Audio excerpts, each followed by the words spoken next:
Our HI981036 meat pH tester is made to withstand the tough environment of meat processing plants. The built-in probe features an open reference junction, conical glass tip, and a removable sleeve design that makes cleaning quick and simple to prevent bacteria and other harsh materials from contaminating your food.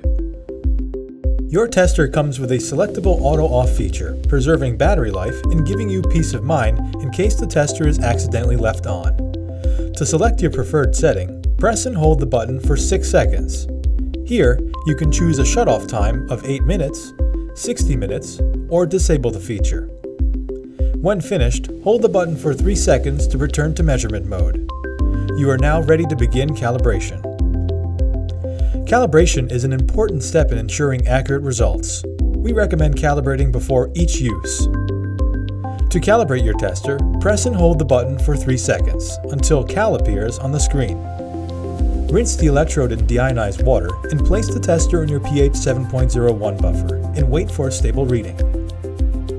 Once stable, the tester will automatically store the calibration and prompt you to use pH 4.01 buffer. Rinse the electrode again and place the tester in your pH 4.01 buffer. Once the second calibration point is stable, Store will appear on the screen, confirming that the 2 points are recorded, and it will return to the measurement mode.